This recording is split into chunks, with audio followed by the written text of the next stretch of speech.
Chers amis, friands de vérité biblique, nous voilà partis pour une nouvelle vidéo. Nous allons traiter dans ce sujet du baptême.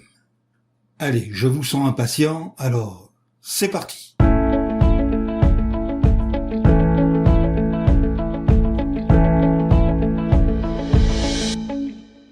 Alors la question est la suivante. Que signifie être baptisé au nom du Père, du Fils et de l'Esprit Saint?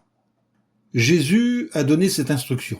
Faites des disciples, les baptisant au nom du Père, du Fils et de l'Esprit Saint, leur enseignant à pratiquer toutes les choses que je vous ai commandées, selon Matthieu chapitre 28, les versets 19 et 20.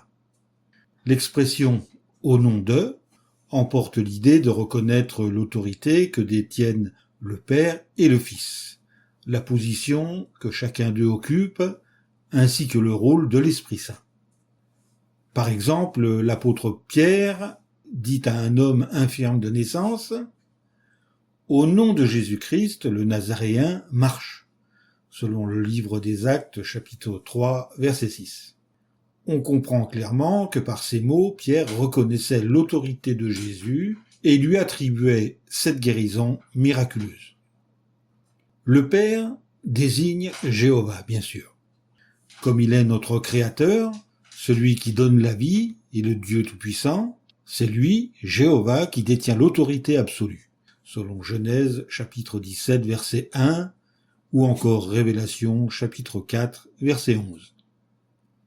Le Fils, bien sûr, vous vous en doutez, c'est Jésus-Christ, qui a donné sa vie pour nous, selon Romains chapitre 6, verset 23.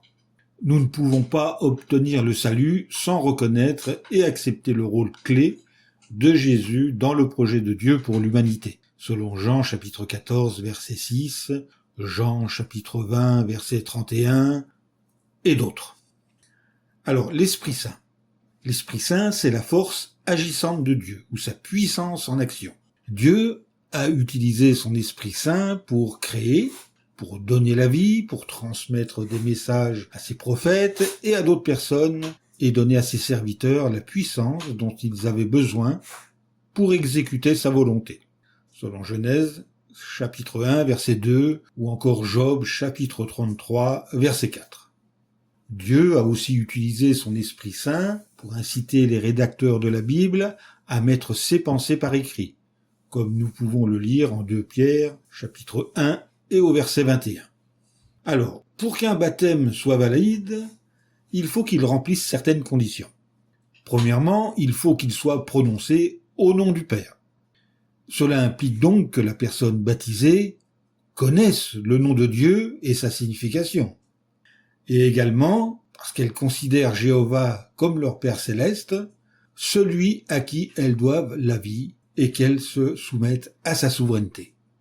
Deuxièmement, il faut bien sûr que le nouveau disciple reconnaisse et exerce la foi dans le sacrifice rédempteur offert par le Christ. Elles reconnaissent Jésus-Christ comme leur racheteur, leur conducteur et leur roi. Et enfin, troisièmement, le nouveau baptisé doit être certain que l'organisation religieuse qui le baptise donne la preuve qu'elle a l'Esprit Saint.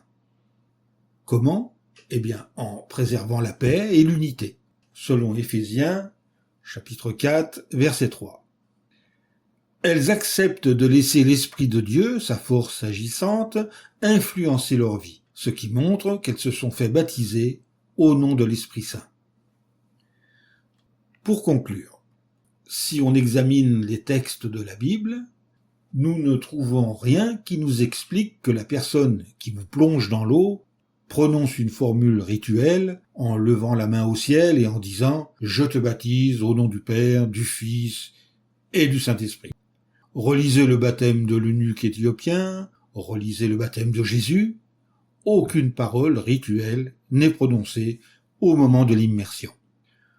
Quant à Pierre, au moment où il dit qu'il soit baptisé au nom de Jésus, il le dit avant le baptême des nouveaux disciples. Ils sont donc baptisés au nom de Jésus parce qu'ils ont accepté Jésus comme leur sauveur. Comme Pierre s'adresse à des Juifs éduqués dans la loi mosaïque, ces derniers, les Juifs, savent parfaitement qui est le Père et ce qu'est l'Esprit Saint. Il leur manque donc plus qu'une seule chose, être baptisé au nom de Jésus. Cette courte vidéo est terminée et je vous dis à bientôt pour un nouveau sujet.